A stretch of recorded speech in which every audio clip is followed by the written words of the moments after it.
주간 우리가 묵상하는 본문이 바에라입니다. 따라서 바에라. 자, 바에라. 바브 나왔어요. 뭐라 그랬습니까? 그래서 바브 나오면 그리고 유도 나왔어요. 그가 뭐 했다? 라 했다. 라가 뭐라 그랬어요? 라, 르에 뭐다? 보다 나타나다. 이게 보다 나타내다. 보다 뭐 나타내다. 그래서 그리고 그가 나타나셨다. 그래서 사실 이번 주간에 우리가 하나님의 나타나심에 대해서 묵상해야 되는데 이번 올해 토라가 굉장히 종말론적으로 풀어진다 그랬죠. 요한계시록을 같이 보면서 우리가 그 안에서 하나님 맞춰주시는 코드가 있기 때문에 매우 종말론적으로 보다 보니까 이번에는 하나님의 어떤 계시적 측면보다는 아브라함과 롯이 있는데 이 둘 모두가 다 뭘 했어요? 손님을 대접하잖아요, 그죠? 손대접을 해요. 손대접. 둘 다 손대접합니다. 그래서 아브라함은 손대접을 함으로써 영적으로 막혀 있었던 언약이 영적인 막힘이 돌파가 되는 영적인 돌파를 이루고 영적 돌파가 일어나고, 롯은 소돔과 고모라가 심판을 받을 때 거기서 뭘 받아요? 건짐을 받는다. 구원을 받아요. 구원이라고 하면 좀 헷갈리니까 여러분이 건짐을 받는다. 건짐. 근데 아브라함과 롯이 겉으로 보기엔 둘 다 손대접을 한다는 것은 무엇을 따르는 거예요? 토라를 준행한다. 하나님의 말씀을 따르는 사람인 것처럼 보였는데 결론도 다르고 과정도 달라요. 고백은 같아요. 왜냐? 배운 게 같으니까.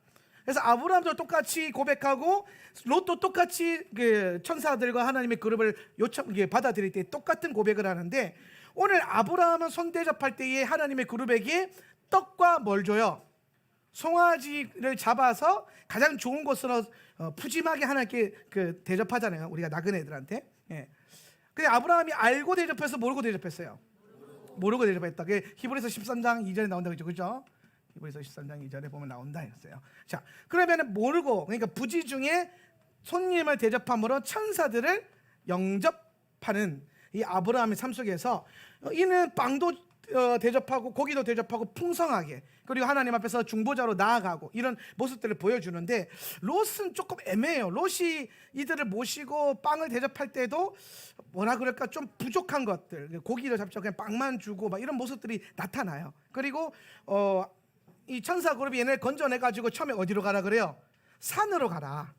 산으로 가라. 그죠? 산으로 가라. 하르. 산으로 가라 그래요. 그런데 롯이 어디로 가겠다 그래요? 소알로 가겠다. 소알로 가겠다. 쪼아르는 여러분 무슨 뜻이냐면 악한 하찮은 뭐 이런 되게 큰 악이 아니라 약간 뭐라고 낮은 차원의 악함을 말하는 거예요. 쪼아르가 이게 소알이 쪼아르거든요. 그러니까 이게 도시라고만 표현되어 있는데 도시. 그럼 얘를 건져내서 하나님께서 하나님의 그 천사가 산으로 가라. 하르. 산은 뭘 상징한다 그랬어요? 그치, 맞아. 잉태. 산은 잉태를 상징한다고 했어요. 잉태. 오늘 언약을 잉태하고 하나님의 말씀을 잉태하라. 그러니까 이 말은 뭐냐면 지금 롯이 어디에 있었어요? 소돔과 고모라에 있었죠, 그죠? 소돔과 고모라에 있었는데 롯이 소돔과 고모라에 있었던 이유가 뭐예요? 이 땅이 뭐처럼 보였기 때문에? 미츠라임처럼 보였대요. 미츠라임 뭐야? 애굽. 그러니까 롯이 눈에 보기에 좋아서 세속적인 가치관을 가지고 택한 게 소돔이란 말이에요. 미츠라임.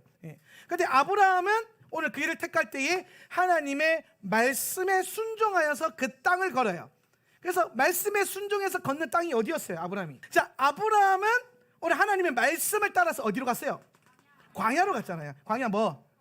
히브리어로 미드바르. 그러니까 오늘 우리의 라이프 스타일이 미드바르에 속해 있을 거냐, 미츠라임에 있을 거냐. 오늘 애굽, 세상의 모든 가치관이 있는 여기에 내 터전을 둘 거냐, 아니면 나의 라이프 스타일이 미드바르, 다바르 뭐라 그랬어요? 말씀. 내 라이프 스타일의 중심에 세상의 가치관, 세상에 보기에 좋은 것, 그것을 나의 중심에 두고 살 거냐, 아니면 하나님의 말씀을 중심에 두고 살 거냐. 그러니까 여러분, 광야라는 게 힘들어서 광야가 아니에요. 제가 외부에 사역 가가지고 많은 분들이 상담하다가 목사님 우리 광야는 언제 끝나요? 이 광야 내가 지금 광야를 들어갔는데 광야를 언제 끝나요?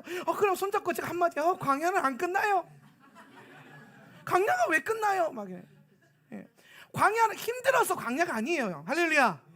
오늘 저 여러분 안에 이 광야의 이미지가 벗겨지고 성경적인 광야의 회복이 있기를 원합니다. 광야는 뭐냐면 하나님의 말씀이 내 안에 세워지면 그 말씀을 따라 사는 삶이 광야예요. 말씀이 내 안에 있고 말씀을 따라가면 계속 뭐랑 부딪혀요? 세상과 부딪히게 돼 있단 말이에요. 미드바르 광야의 여정의 가치관은 미츠라임의 가치관과 계속 부딪힌단 말이에요. 자, 쉽게 보세요. 여러분 광야를 걸어갈 때, 미드바르를 걸어갈 때에 집에서 살아요? 장막에서 살아요? 장막은 뭐예요? 폈다 접었다가 빨라야 된단 말이에요. 하나님이 가라 하면 신속하게 가고 거기 멈춰라 거기 멈춰서 신속하게 진을 치고 거기서 산단 말이에요. 그죠? 예. 그러니까 여러분 생각해요. 장막살이 하는데 짐이 많아야 돼요? 없어야 돼요? 짐이 많으면 제일 불리해요. 그러니까 여러분 출애굽할 때는 뭐 해야 되면 내 안에 하나님의 말씀 외에 오늘 말씀을 따라 살아가는 그 삶 가운데 해방되고 방해되는 모든 것들을 버리겠다는 믿음이 필요한 거예요. 버리고 나오는 거예요.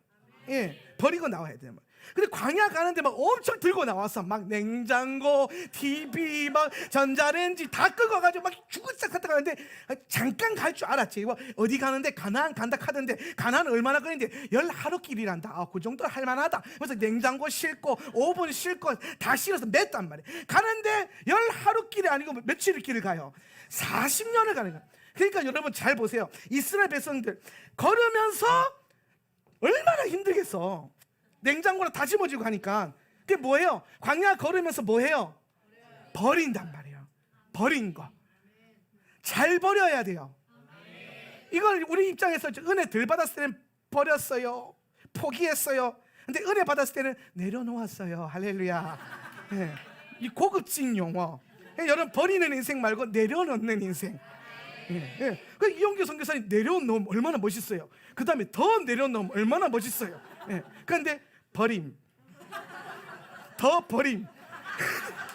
얼마나 웃겨. 그러니까 여러분 내려놓는 인생, 이건 뭐냐면 영적으로 내 가치관을 갖고 오늘 영적인 하나님 말씀을 살아내면서 저 불편한 것들을 내가 과감하게 포기하고 내려놓는 거. 예. 포기할 줄 아는 거, 자원하는 마음으로. 그러니까 아마 광야 40년 걸으면서 이스라엘 백성들은 웬만한 거 다 버렸을 거란 말이죠. 오늘 여러분 광야를 하나님 걷게 하신 이유가 뭐냐면 너희가 TV로 사는 것도 아니고 냉장고에 있는 음식으로 사는 것도 아니고 오직 여호와의 말씀으로 사는 이네. 할렐루야. 사람이 빵으로 사는 게 아니라 여호와의 말씀으로 산다는 이 분명한 진리를 깨닫게 하기 위해서 말씀만 붙들고 살도록, 말씀만 쥐도록, 다 버려도 말씀만 있으면 된다. 할렐루야. 다 없어도 하나님 말씀만 내게 있다면 오늘 내 삶 가운데 소망이 있고 오늘 내 생명이 그 안에 있고. 할렐루야. 이게 깨달아져야 된단 말이에요. 이거 깨닫게 하려고 광야 미드바르를 걷게 하신단 말이에요. 말씀만 있는 것. 그런데 여러분 미츠라임에서 산다면 여기는 장막살이에요? 집에서 살아요? 집에서 살잖아요. 예.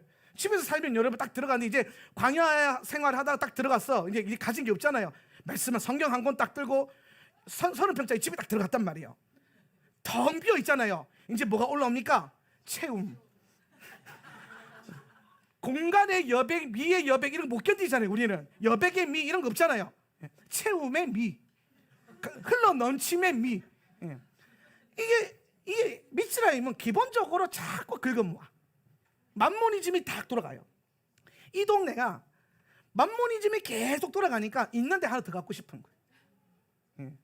그러니까 예전에 우리 라헬 간사가 이때쯤 나오면 이제 나오잖아요. 라헬 간사가 어느 날 하나님의 음성을 듣고 예배 때 엄청나게 많은 이게 입에 바르는 거 종류도 많아요. 입에 바르는 거 그거를 뭐 많이 갖고 왔어. 보니까 엄마 무시하더라고요. 돈 벌면 그것만 샀나 막. 심지어 새 것도 엄청 많아요. 근데 내가 보니까 다 빨간색이라 이해가 안 돼. 아니 빨간색을 왜 이렇게 많이 샀니? 그냥 빨간색 한 개, 파란색 한 개, 두 개 얼마나 심플해요. 그렇죠? 그랬는데 자아가 나한테 하는 말이 뭐냐? 목사님, 빨간색이 다 같은 빨간색이 아니에요. 이 세상에 수많은 빨간색이 있어요. 그러니까 이 미찌라임의 사고방식에서는 빨간색이 있는데 다른 빨간색, 이 빨간색, 저 빨간색, 피 묻은 색, 덜 묻은 색 다 끌어당기는 거라. 그런데 오늘 레위인으로 살아가면서 말씀 딱 붙들고 사는데 그게 이 미드바를 통과하기 시작하는 게 이제 뭐예요? 버거운 거지. 영적으로 압이 오는 거예요. 많이 갖고 있는 게 영압이 느껴, 부담감이 오는 거예요. 아, 이거 내려놔야겠다. 그러니까 뭐예요? 그때는 버림이었어. 내가 봤을 때는 버림. 버림. 지금에 오니까 이제 내려놓음, 나누어 드림, 뭐 이렇게 되지만 그때는 막 아까워가지고. 그래서 그 예수님이 옷 2벌만 가지라 그랬잖아요. 그래서 2개만 딱 가졌더라고. 보니까 2개만 딱 가지고 나머지 다 이게 버림. 버림.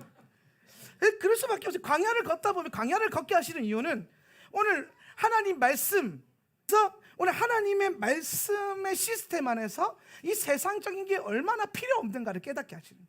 그러니까 광야는 다 뭐 하는 장소? 하나님 말씀만 있으면 된다. 그거 다 버리면 된다. 먹는 거 하나님이 아침에 날마다 만나 주시고, 목마를 때 하나님이 반석을 터뜨려서 안반수로 주시고, 할렐루야. 예. 그래서 계속해서 채우시고 먹이시고 입히시고. 오늘 옷도 2벌 딱 가졌는데, 아니 좀 이거 찢어져야 어디 나이키라도 가서 사오는데 40년 동안 안 찢어져요. 신발도 하나 바꾸고 싶은데 40년을 바뀌잖아. 오늘 그런 은혜의 역사가, 은혜인지 괴로움인지 모르겠으나 오늘 이 놀라운 초자연적인 영광의 역사가 이 마지막 때 가운데 있을지어다. 이게 시스템의 문제, 시스템. 미츠라임의 사고방식과 시스템으로는 언약의 땅의 마지막 때를 못 드러낸다 하는 거예요. 이 척박한 광야를 너희가 못 건너간다는 거예요. 다 짊어지고는, 다 가지고서는 못 간다 이 얘기하는 거예요. 다 버린, 내가 예수를 위해서라도, 내가 하나님의 말씀을 위해서 다 버릴 수 있다면 그것이면 충분하다. 이걸 가르치는 게 광야예요. 더 나아가서 예수 그리스도 외에는 알고 보니까 이거 없으면 죽을 것 같은 거 있잖아요. 막 우리가 괜찮아, 예를 들어서 없어요. 없을 때 다 괜찮잖아요. 근데 누가 갖고 있으면 그때부터 아프잖아요. 네. 그때부터 아파요. 배가 아프기 시작하고 갑자기 막 가슴이 아프기 시작하고 막, 그래서 머리에 띠 매고 아야야 하면서 들어눕잖아요. 네. 없을 때 괜찮은데, 내가 없을 때 괜찮은데 나 말고 누가 갖고 있는 거 보면 그때부터 아프단 말이에요. 근데 그게 아니라, 내가 저 사람이 가지고 있는 세상이 추구하는 그 모든 것을 다 안 갖고 있어도 내가 예수 그리스도 한 분만 가지고 있다면, 어디가 내가 말씀만 쥐고 있다면 그 어디나 하늘나라.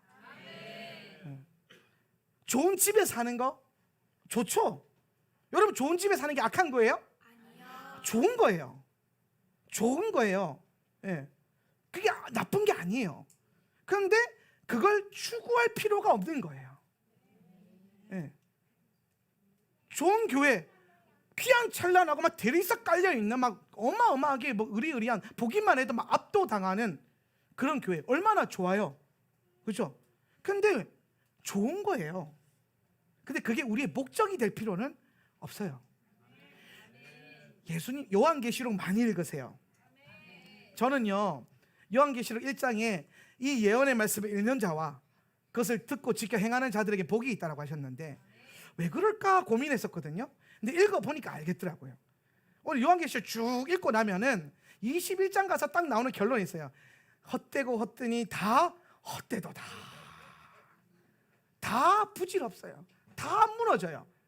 다 없어질 것들. 예수님 오시면 다 무너질 것들. 예수님이 오셨는데 안 무너지는 거, 그게 악한 거예요. 대적하는 거라고요. 오늘 교회들, 여러분, 예수님 오시면 교회가 필요합니까? 예수가 교회인데? 할렐루야. 오늘 교회를 넘어 하나님의 나라의 차원으로 우리 가운데 부어질 건데? 아멘?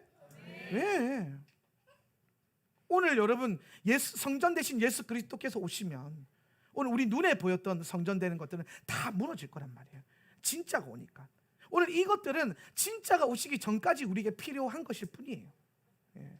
그리고 마지막 때 어떤 시점에서는 이것조차 유지할 수 없을 때가 올 거예요. 그러면 이제 진짜 아는 거예요. 교회가 뭐냐? 건물이 교회냐? 오늘 인천에서 어떤 목사님이 와서 저랑 한 3시간을 교제했어요. 한창 얘기하는데 오늘 그 목사님 참 귀한 말씀을 하나 하시더라고요. 그게 뭐냐면 사람들이 뭐 예배가 무너졌다, 교회가 무너졌다 라고 하는 걸 들을 때마다 자기가 참 마음이 아프더라는 거예요. 왜요? 그러니까 예배가 무너진 적은 없고 교회가 무너진 적은 없어요, 목사님. 그러면 뭐가 무너졌는데? 그러니까 우리가 생각하는 예배의 틀이 무너진 거고 우리가 생각하는 교회의 틀이 무너진 거지, 어제나 오늘이나 내일은 교회와 예배는 동일할 거라는 거예요. 예배의 본질, 교회의 본질. 오늘 우리 눈에 보이는 이렇게 다 같이 모여서 막 와 해서 들어지는 이 올려지는 엄청난 압력을 가지고 올라가는 이 예배, 마치 압력밥솥 같이 꽉 눌러가지고 얼마나 눌러놨어요. 막 이 좁은 공간에 막 득실하게 집어 넣어가지고 막 와 했는데 막 환기도 잘 안 되고 막 찜 쪄지듯이 막 위에서 옥상에서 막 영적으로 보면 치키차크 할지도 몰라요. 그러면서 막 압력이 올라가서 막 알곡이 막 백미가 돼서 막 얼마나 맛있는 밥이 됩니까? 치키차카.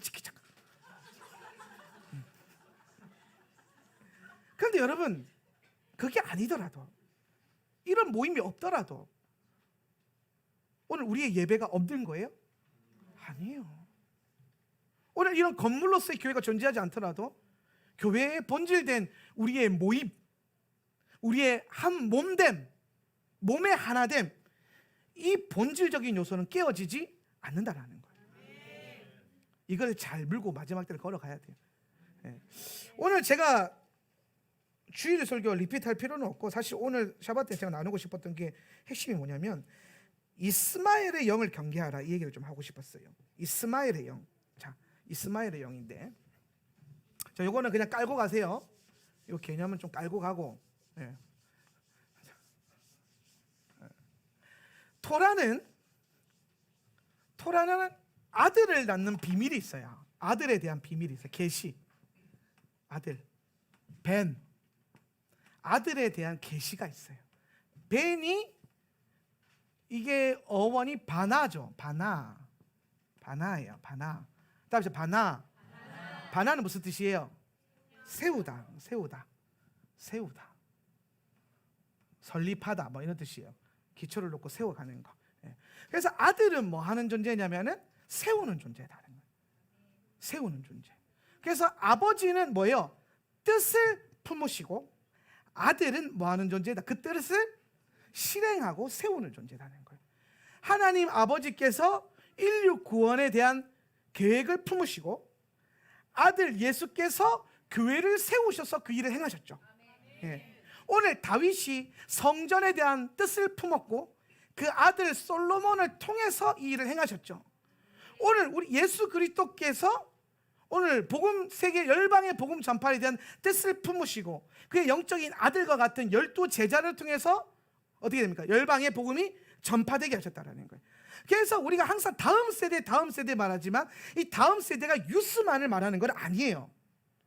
우리가 다음 세대 사역할 때 자꾸 유스와 키즈들만 말하는데 얘네가 다음 세대죠. 맞아, 예수님 얼굴 볼 세대. 그런데 여러분 각 사람에게서 다음 세대는 여러분이 영으로 잉태하고 영으로 낳았던 영적인 아들들. 오늘 하나님의 아들이 일어나는 거야. 하나님의 아들들. 이 비밀. 성경은 계속해서 우리에게 뭐라고 말하냐면은 생육하고 번성하여 땅에 충만하라는 거예요. 그죠?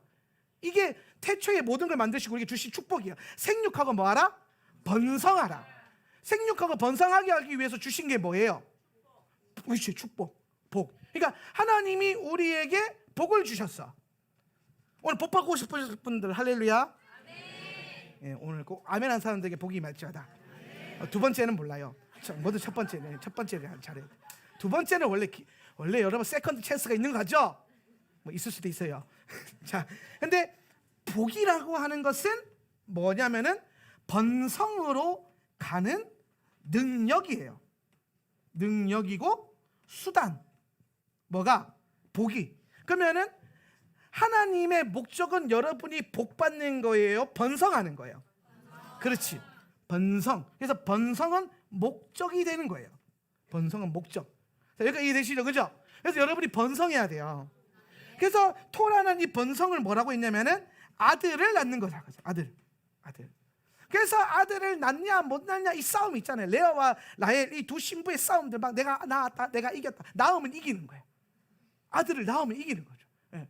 내가 이겼다, 네가 이겼다 막 그래서 아들을 막 낳아요. 그래서 막 갑자기 나라가 돼버리잖아요. 여러분, 하나님 나라가 오는 비결이 여기 있어요. 낳고 또 낳고, 아들을 낳고 그 아들이 아들을 낳고 그 아들이 아들을 낳는 거. 여러분, 농담이 아니라 여러분, 하나님 나라 맨날 달라고 하나님 나라 임하시옵소서 맨날 찬양만 하지 말고 낳으세요. 낳아야 돼요. 네. 내가 셋을 낳고 셋이 셋을 낳고 셋이 셋을 낳으면 그렇게 얼마 안 가면 하나님 나라 와요. 부흥이 와요.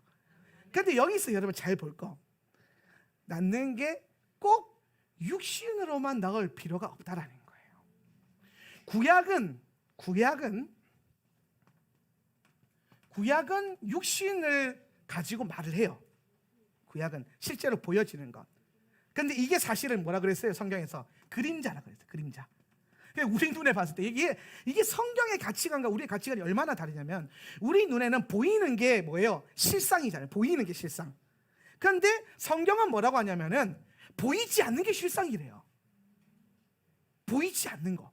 그러니까 신약에 가면은 신약에 예수님이 아들을 많이 낳으라 하셨나요? 분명히 구약에서 똑같은 하나님이 계속 낳아야 된다. 언약의 아들이 올 것이다. 잘 낳아야 된다. 사라를 통해서 낳아야 된다. 이스마엘은 안 된다. 그래서 계속 낳게끔 하잖아요. 그런데 신약에 와서는 예수님이 낳으라는 얘기를 안 하죠.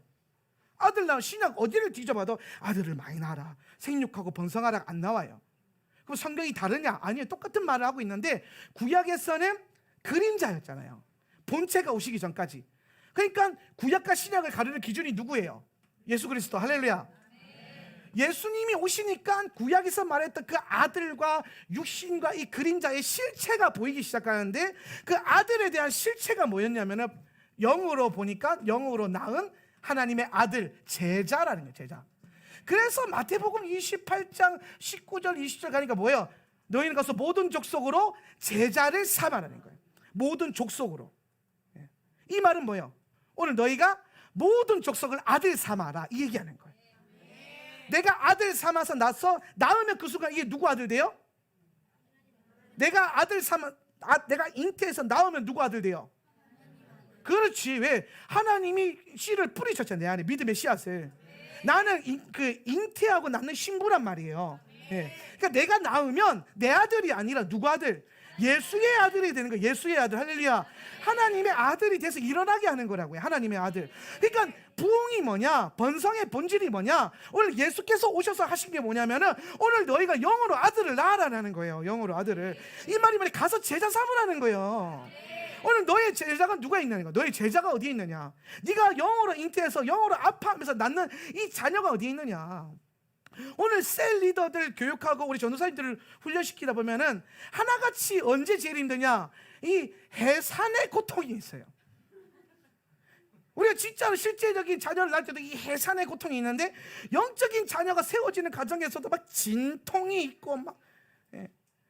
그래서 막 우리 리더 하나가 와가지고 막 목사님 너무 힘들어요. 막 너무 괴롭힌다는 거예요. 자기 셀원이. 광명 찾읍시다. 그랬더니 제가 뭐라 했냐? 이게 진통의 시작이라. 마태복음 24장.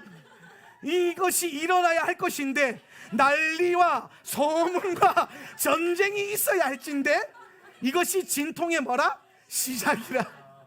이거 해야. 진통은 왜요? 나으려고 하는 거예요. 마지막 때에 여러분 우리에게 있는 비전은 뭐냐면 교회를 크게 만드는 게 아니에요. 하나님의 아들들을 낳는 거예요. 주님의 아들들을 낳는 거예요. 그러려면 여러분 뭐 해야 돼요? 신부로 잉태하셔야 돼요. 자꾸 잉태해야 돼요. 그러니까 여러분, 이게 여러분이 낳은 그 잉태에서 낳은 그 하나님의 아들들이 다음 세대인 거예요. 다음 세대. 그러니까 예를 들어서 제가 막 잉태했는데 우리 내가 예를 들어 주상호 집사님은 잉태했어, 낳았어, 하나님의 아들이 됐어 갑자기. 할렐루야. 그러면은 나의 다음 세대인 거야. 다음 세대. 그러면 이제 하나님의 아들이 됐으니까 이제 주상호 집사님 뭐 하는 거예요? 잉태하러 가는 거예요. 나도 이제 낳아야겠다. 나도 낳아야겠다. 근데 그래서 이제 보고 배운 게 이거밖에 없어서 아마 막 이제 막 그때부터 이제 막 똑같이 하는 거죠. 막 어느 순간 보니까 우리 전사님들이, 저는 우리 교회가 컬러가 다양해서 참 좋았어요. 다 성향과 성격과 이 예배할 때 보면 영성의 색깔이 스펙트럼처럼 막 7빛깔 무지개처럼 막 했는데 어느 순간 다 주여 이러고 있는 거야. 근데 가만히 보고 거기서 많이 본 거야. 맨날 어느 순간 보면 다 한명진 모드가 돼가지고 막 목에 핏대가 이만큼 써가지고 막 니네 스타일로 해도 돼요. 그런데 그럴 수밖에 없어요. 자식이 누구 닮아요? 아비를 닮잖아요. 그죠? 아비를 닮아요. 오늘 여러분의 그 아들들은 여러분을 낳을 거란 말이에요. 그래서 여러분 좋은 영적인 아비들, 신부들이 되세요. 예수님의 신부들이 되세요. 그래서 뭐 한다? 번성을 이룬다. 아들을 낳는다. 그래서 이 구약에서는요, 이 아들을 낳는 이 원리, 비밀이 신약 가서 제자 삼는 비밀로 이렇게 연결되면서 풀어지는 거예요. 그러니까 구약에서도 신약에서도 주님의 목적은 하나님의 아들들을 낳고 일어나게 하는 것. 이걸 뭐라고 하냐? 선십이에요. 선십. 이게 선십이에요. 너희가 뭐다? 하나님의 아들이다. 하나님 아들의 정체성을 깨달아라. 이 얘기는. 이걸 토라로 녹여내면은 바나부터 시작해서 이렇게 가는 거예요. 예, 이렇게 가는 거예요. 그런데 여기서 이 아들을 낳는 신비를 하나님께서 우리에게 허락하신 이유가 뭐냐면요, 요것도 역시 결국에는 언약의 아들이신 예수 그리스도께서 오시는 언약적 비전을 보여주려는 거예요. 이게 무슨 말이냐면은, 다 이게 구약에 있는 모든 사건들은 예수님에 대한 예표예요. 할렐루야. 성경 66권 다 예수님에 대한 얘기예요. 이게 동의가 안 되고 이게 안 깨달아지면은 기도하셔야 됩니다. 성령을 받으셔야 돼요. 성경은 다른 게 아니에요. 학문적으로 뭐 신학적으로 다 필요 없어요. 다 예수님에 대한 얘기. 예수님이 그랬잖아요. 그 모세의 율법이, 그 선지자들의 예언이 다 누구에 대한 얘기라? 나에 대한 것이라. 예수님이 결정하셨어요. 내 얘기한 거야. 근데 막 애들이 막 토라 달달달 외우면서 베레시트 바라 엘로힘 뭐 하샤마임 이러면서 막 있는데 정작 예수가 지나가는데 베레시트 바라 엘로힘 이렇게 하고 있단 말이에요. 예수님 앞에 지나가는데 그럼 예수님이 따라가야 되잖아요. 왜 우리가 베레시트 바라 엘로힘 이거 왜 외웠어요? 예수님 따라가려고, 예수님을 보려고, 말씀을 통해서 예수님을 보려고. 마지막 때에 기도도 많이 하지만 왜 말씀 붙들어야 돼요? 혼미하지 않고 혼란하지 않고 오실 예수 그리스도를 분명하게 보려고. 근데 막 성경의 지식은 엄청나서 막 신학적으로 공부하면 예수님 지나가는데 본청 예수님인가? 베레시트 바라 지금 누가 지나가 뭔데? 못 알아보는 거예요. 이런 사람들이 누구라? 바리새인들. 그래서 주님 뭐라고 하시냐면 바리새인의 누룩을 경계하라. 학문과 지식으로 아는 것이 아니라 영으로 알고 영으로 배우고, 예수를 아는 것이 영어를 아는 거예요. 이게 배워져요. 그러니까 성경이요, 전체 창세기부터 계시록까지 영적인 맥을 깨달아야 돼요. 문맥이 아니고 영적인 맥을 알아야 돼요. 영맥. 그걸로 성경을 봐야 돼요. 자, 그래서 항상 하는 말 있잖아요. 우리 스미스 위그스워스 목사님 했던 말. 나는 히브리어도 아니고 헬라어도 아니고 뭐로 성경을 읽겠다? 성령으로 성경을 읽겠다. 성령으로. 이 뭐예요? 성경을 통해서 영의 감동으로, 영의 깨달음으로, 레마로 영맥을 따라가면서 결국에 그 따라가면 뭘 만나게 되겠습니까? 예수 그리스도. 아들 낳는 거 쭉쭉쭉쭉 따라가서 아들을 많이 낳아야겠다. 아들 낳는 게 복이구나. 키우는 건 힘들지만 복이다. 그러면서 스스로 마인드 컨트롤 하면서 이제 막 걸어가잖아요. 그러다가 만나는 게 뭐라요? 예수님을 만나는 거예요. 예수님을. 그래서 언약의 아들을 보는 것, 낳는 것. 그래서 예수님이 그 유다 지파 혈통을 타고 오시잖아요. 그죠? 근데 항상 보면은 요 언약의 아들 낳는, 요게 이번 주 창세기 토라에서 요 언약의 아들이 누구였냐면은 이삭이었어요. 이삭이 언약의 아들의 예표였단 말이에요. 그런데 여러분 꼭 기억하세요. 오늘 이게 핵심인데, 하나님의 언약이 성취되기 전에, 자 이거 자 정신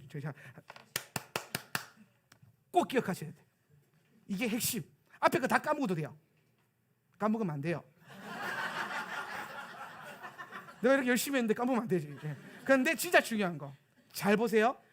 언약이 성취되기 전에 이스마엘이 온다.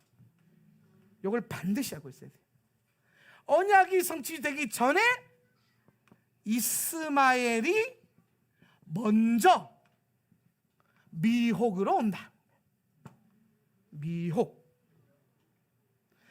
진짜가 오기 전에 항상 사단은 그 비스무리한 거를 가져와서 가짜로 속이는 거예요. 오늘 이스마엘을 낳았을 때 아브라함의 믿음의 고백이 변질되죠. 오늘 이스마엘 낳기 전에는 아브라함이 언약을 기다리면서 하나님의 말씀을 기다리면서 막 걸어간단 말이에요. 근데 이스마엘 낳으니까 바로 갈아타잖아요. 믿음이 어디로? 이스마엘은 안 될까요? 이러잖아요. 하나님 딱 만났을 때 하나님 말씀하시는데 뭐라고 하냐면, 하나님 뭐 이 나이에 뭐 사라가 애를 낳을 수 있을까요? 그냥 이스마엘이면 충분합니다. 이렇게 됩니다. 믿음의 고백이 변질되는 거예요. 믿음의 고백이 이스마엘로. 그래서 항상 이 이스마엘의 영은 하는 역할이 뭐냐면 미혹이란 말이에요. 미혹. 그래서 여러분, 하나님이 여러분에게 주신 언약의 메시지들 있죠. 언약의 그 열매들이 있잖아요. 그게 오기 전에 항상 그 비슷한 게 먼저 와서 나를 홀린다고요. 닮았어요. 이게 많이 닮았어요. 마치 우리가 이번 주 수요일 날 봤던 계시록 6장에 나오는 뭐예요? 흰말 탄 자, 흰 말을 탄 자.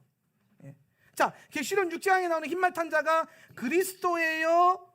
미혹이에요? 미혹이에요. 이거 미혹이에요. 미혹. 계시록 6장의 흰말 탄 자 미혹이에요.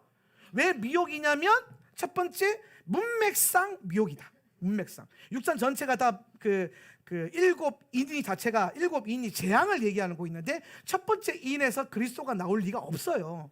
예, 이게 안 맞아요. 아구가. 예. 이게 다 뭐 하나님께 치시는 건데 갑자기 뭐 흰말이 타고 나와가지고 뭐 이기고 이겼더라 막 이런단 말이에요. 그래서 흰말 타고 오니까 저거 예수님 아니야? 막 그런 생각하죠, 그죠? 이미 너 미혹이 넘어간 거야. 예. 다들 그렇게 생각해요. 그래서 꽤 많은 목사님들 계시록 풀 때에 요거를 미혹이 아니라 그리스도로 푸는 분들이 많아요. 그런데 계시록 19장에 가면 요거 치웁니다.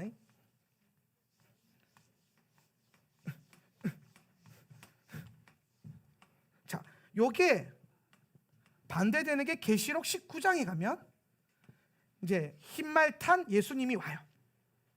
말을 타고 흰 백마를 타고 오신단 말이에요. 근데 여기에 나오는 예수님이랑 여기 흰말 탄 자랑 다른 게 있어요. 첫 번째 뭘 다르냐? 여기 계신 분은 검을 가졌어요. 검을. 검은 뭘 상징해요? 말씀. 이 검이 어디서 나왔어요? 그렇죠. 입에서 나오죠. 입에서 긴 칼이 나오죠. 그죠? 예, 찔러 쪼개는 역사. 하나님 말씀은 살아 능력이 있어서 우리의 심령 골수를 찔러 쪼개느니라. 영과 혼을 분리시키고. 그죠? 하나님 말씀이 찔러 쪼갠다. 말씀은 말씀. 검을 들고 있어요. 그런데 여기 있는 이 미혹하는 자는 뭘 들고 있어요? 활을 들고 있어요. 활은 누가 들어요? 사냥꾼. 사냥꾼. 창세기에서 사냥꾼으로 나왔던 첫 번째 인물이 누구예요? 니므롯. 두 번째 인물이 에서가 아니더라고요. 오늘 본문에 보니까 그리고 하나님께서 그 아이와 함께 하셨다. 이 아이가 누구예요? 이스마엘이에요. 그리고 그는 크게 자랐었다. 그러니까 영향력이 생겼다. 힘이 생겼다. 그리고 그는 광야에서 살았었다. 그리고 그는 활을 쏘는 자가 됐다. 예. 즉 이스마엘이 뭐예요? 활 쏘는 자가 됐다. 이 말은 뭐예요? 사냥꾼이 됐다. 이 말이에요. 예. 이스마엘. 또 그 다음에 누구? 에서. 그죠? 예. 요 인물들이 사냥꾼이란 말이에요. 여호와 앞에서 큰 사냥꾼. 여호와 앞에서 큰 사냥꾼을 원문으로 보는 뭐예요? 여호와 앞에서 대적하는, 여호와를 공격하는, 여호와를 반대하는 사냥꾼. 그러니까 이게 적그리스도의 예표예요. 얘가 니므롯이 그래서 바벨탑을 샀잖아요. 바벨탑. 이 바벨론 종교의 이 시작점이에요. 여기가. 그래서 적그리스도. 예. 그래서 활을. 근데 이 흰말 탄 자가 활을 들어요. 활. 근데 활은 들고 있는데 뭐가 없어요? 화살이 없어요. 활은 있는데 화살이 없다. 이게 무슨 말이냐면은 활이 있어서 마치 권세 있는 것 같고 능력이 있는 것 같고, 이때 흰말 탄 자가 온 자가 와서 주는 게 뭐예요? 거짓 평화잖아요. 가짜 평화. 그래서 진짜 평화를 줄 수 있는 것처럼 막 이제 휘둘렀는데 막상 뭐가 없어요? 화살이 없어요. 그래서 어떻게 됩니까? 두 번째 말탄자가 나타나잖아요. 붉은 말탄자. 붉은 말탄자는 뭐예요? 전쟁을 의미해요. 전쟁. 그가 와서 전쟁을 일으켜서 다 죽이니까 이 흰 말탄자가 가짜였더니 이때에서 두 번째 인 뗄 때에 드러난단 말이에요. 이 사람이 이 능력이 없구나. 이 평화를 못 줘요. 왜냐하면 두 번째 말탄자, 이 붉은 말탄자가 평화를 없애는 큰 칼을 쥐었다. 평화를 없애는 큰 칼. 평화를 없애는. 이게 중요한 거예요. 왜냐하면 앞에 흰 말탄자가 가짜 평화를 주려고 하는 거니까. 왜 그럼 이 흰 말탄자가 그 가짜 평화로 미혹하느냐? 19장에 오시는 예수 그리스도께서 샬롬의 왕으로 오시잖아요. 평강의 왕, 평화의 왕으로. 이분이 평화를 주시러 오기 때문에 그거 앞서서 미혹으로 먼저 온단 말이에요. 여기까지 이해되세요? 예. 그리고 난 다음에 오늘 이 흰말탄자가 관을 하나 썼어요. 관, 무슨 관? 면류관을 썼어요. 면류관. 헬라어로 호세포라고 하는데 면류관. 이게 무슨 뜻이냐면은 평범한 관이라는 뜻이에요. 평범한 관. 그런데 19장에 나오는 요 예수님은 많은 관을 가지셨는데 그 관이 뭐라고 되어 있냐면은 많은 왕관이, 한번 읽어보세요. 그분의 눈은, 시작. 그분의 눈은 불꽃 같았고 그분의 머리에는 많은 왕관이 있고 자신 외에는 아무도 알지 못하는 이름이 기록되어 있었다. 자, 19장에 나오는 예수님의 머리에는 뭐가 있어요? 많은 왕관이 있어요. 왕관. 호세포는 면류관은 무슨 뜻이냐면은 그냥 이게 좀 개혁 개정이 면류관이라고 해서 면류관인데 아니에요. 그냥 관이란 뜻이에요. 너무 좋게 해석을 했어요. 왜냐하면은 요거 번역하는 분도 내 생각에 이거 그리스도로 이해하고 번역하신 것 같아요. 그러니까 그냥 관을 굳이 면류관이라고 한 거예요. 그러니까 면류는 빼는 게 맞아요. 그냥 관. 근데 이분은 뭐예요? 왕관. 왕관은 뭘 상징해요? 많은 왕관이에요. 많은 왕관. 왕관이 하나가 아니라 여러 개. 이분은 그러면은 여러 나라의 왕이다. 그걸 뭐라? 열방의 왕으로 오신다. 열방의 왕권. 이 얘기한다면. 그러니까 여러분 보면은 또 이분은 허벅지에 충신과 진실이 쓰여져 있는데 이 양반은 뭐가 없어요. 그러니까 이게 비슷해 보이는데 없다니까요. 비슷해 보이는데 안 비슷해요. 자세히 보면. 그런데 어떻게 자세히 봐야 되냐? 말씀으로 자세히 보면. 그냥 대충 뭐 흰말탄, 여기 예수님 나오네. 흰말탄 예수님 나오네. 이렇게 된단 말이에요. 아니라요. 말씀을 제대로 알면.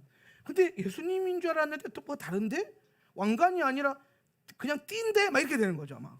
그 이마에 띠 하나 맸는데? 뭐 이런 거지. 관이 아닌데? 검이 아니라 활인데? 뭐 아리까리한데? 뭐 이렇게 되는 거예요. 그러니까 이게 가짜고 미혹이라는 거예요. 그러니까 이 미혹이 진짜가 오기 전에 먼저 온다는. 먼저. 그럼 제가 봤을 때는 이 미혹, 흰말탄자가 지금 뭐와 연결되어 있는 거예요? 적그리스도이면서 이스마엘의 영, 먼저 미혹하기 위해서. 이스마엘의 미혹이 왜 왔어요? 언약의 아들이 오지 못하게 하려고, 이상 못 낳게 하려고. 그럼 여러분 오늘 이 흰말 탄자가 왜 왔겠어요? 결국에는 이들이 진짜 흰말 타고 오신 예수님을 못 보게 하려고, 못 오게 하려고 흰말 타고 온 거예요. 왜냐하면은 이분은 여러분 예수님이 이 땅에 왜 오시죠? 왕으로 오시는데 왜 누구 왕으로 오세요? 그러니까 여러분 예수님이 왕인데, 이분이 왕인데 왕이면 뭐가 있어야 돼요? 백성이 있어야 되잖아요. 백성. 그러니까 내 백성이 있어서 오는 거예요. 이게 이해돼. 예수님이 다스려야 될 백성들이 계시고, 예수님이 오셔서 뭐예요? 심판하시죠. 심판 왜 하세요? 내가 이거 수요일 날 알려줬잖아요. 괜찮아요. 예수님 오시기 전까지 계속 가르쳐 줄 테니까. 여러분 예수님이 오셔서 재앙과 심판을 주시는 이유가 뭐냐면 잘못을 해서 심판한다고 했잖아요. 뭘 잘못했어요? 내 백성을 근거 없이 이유 없이 괴롭혔다면, 불의하게, 불합리하게 하나님 백성을 괴롭혔단 말이에요. 그러니까 하나님 백성을 죽이고 쳤으니까 그렇게 한 사람을 도리어 치는 거예요. 똑같이. 자, 이해됩니까? 이게 여러분 애굽 지향 생각하면 돼요. 피게이파 악도금의 흑장. 요거 외우셨죠? 이거는 하올람 다니면 이거는 반드시 외워야 돼요. 피개, 이파, 악도금의 흑장. 피, 개구리, 이, 파리, 악질, 독, 독종, 악독, 우박, 메뚜기, 흑암, 장자. 이거 외워야 돼. 이렇게 순서대로.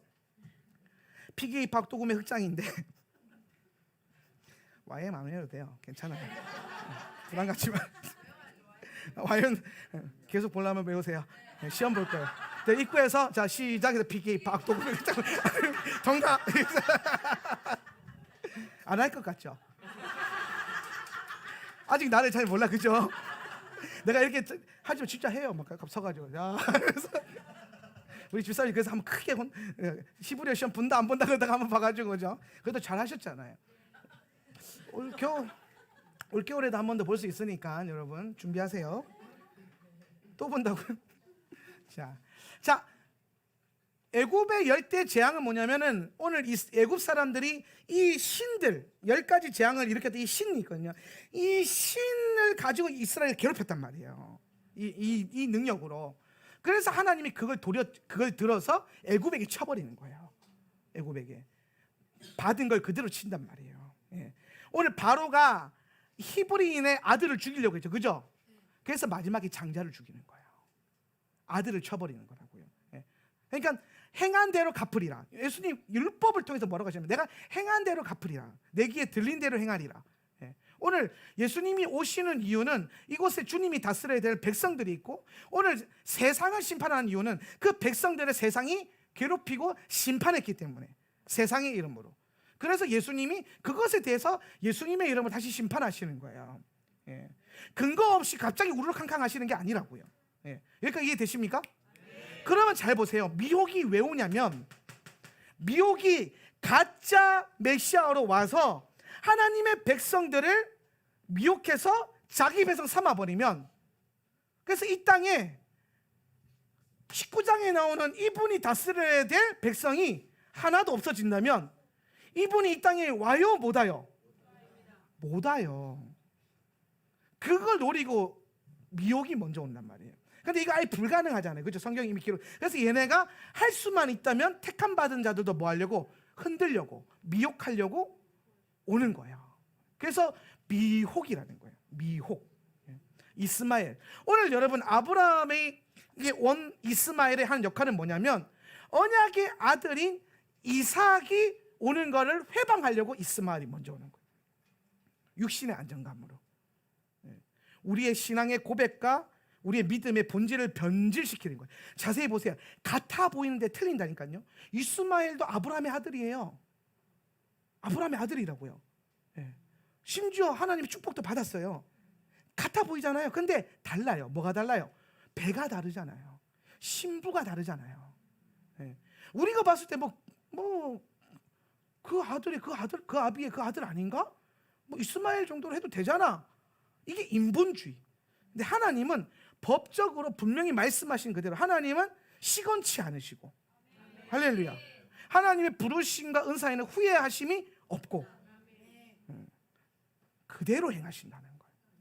그러니까 아무리 아브라함의 아들처럼 보이지만 사라가 낳은 아들이 아니면 언약의 아들이 될 수 없다. 이 말은 뭐냐면 신부의 아들이 아니면 신부가 낳은 아들이 아니면 아니다 이 말이에요. 하갈은 뭡니까? 종이잖아요. 신부가 아니에요. 아브라함의 신부가 아니에요. 종이라고요.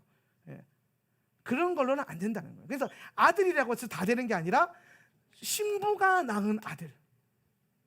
그럼 누가 그리스도의 신부냐? 오늘 교회가 그리스도의 신부고 오늘 이 교회가 하나님의 아들을 낳지 못하게 하려고 마지막 때의 원수들은 미혹으로 올 거라는 거예요.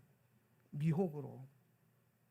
그래서 여러분 항상 이 시대를 걸어갈 때에 오늘 여러분이 교회로서 그리스도의 신부로서 예수님의 아들, 하나님의 아들을 못 낳게 하는 그 모든 작용들을 미혹으로 봐야지 거기 시스템에 동의되고 납득해서 뭐 이 정도면 괜찮잖아. 안 된다니까요. 그런 게 아니라는 거예요. 그래서 여러분 우리는 이 마지막 때에 정말 분명하게 걸어가려면 말씀을 분명하게 알아야 돼요. 대충 알면 비슷해 보여요. 대충 알면. 근데 자세히 알면 완전히 달라요. 완전히.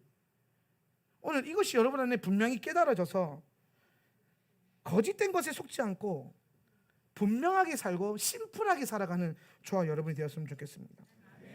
제가 요즘에 토라를 공부하고 여러분에게 기도할 때 그런 기도가 자꾸 나오더라고요. 하나님, 분명하고 선명하게 이 마지막 때를 희미하게 걷는 게 아니라, 막 예수님 뭐 오시나 희미한 믿음 이런 게 아니라, 우리가 뭐 아들을 낳을 수 있을까 이런 희미한 게 아니라, 오늘 이 말씀을 깨달음으로 선명하고 분명하게 보는 하나님 나라와 다시 오실 왕 예수 그리스도, 이 선명하고 분명한 영안을 띄워 주시옵소서. 열어 주시옵소서. 우리의 영적인 눈을 열어 주십시오. 오늘 이 기도가 계속 나오고 있는데, 오늘 우리가 그 눈을 장착하려면 말씀의 눈으로 봐야 돼요. 말씀 없으면 희미하게 보여요. 가가 같고 가가 가 같단 말이에요. 그런데 말씀으로 보면은 가가 아니 가가 아니다 이렇게 되는 거예요. 시험 문제예요. 가가 아니다. 오늘 말씀 통해서 선명하고 분명한 눈을 가지십시오. 할렐루야. 이 마지막 때 그래서 신부로서 분명하게 뚫어내는 저와 여러분 되었으면 좋겠습니다. 우리 말씀 생각하면서 한번 합심하여 기도하겠습니다. 우리 합심하여서 기도할 때에 하나님, 이 마지막 때에 이스마엘의 영에 미혹에 속지 않고 오늘 말씀 붙들고 말씀으로 봄으로써 선명하고 분명하게 걸어가는 우리 인생들 되게 하여 주시옵소서. 이 마지막 때에 선명한 영적인 눈을 열어 주시옵소서. 내 영혼을 깨어나고 오늘 눈은 열릴지어다. 오늘 한번 기도하면서 결단하겠습니다. 주여 주시옵소서. 성령님, 오늘 우리의 눈을 열어 주십시오.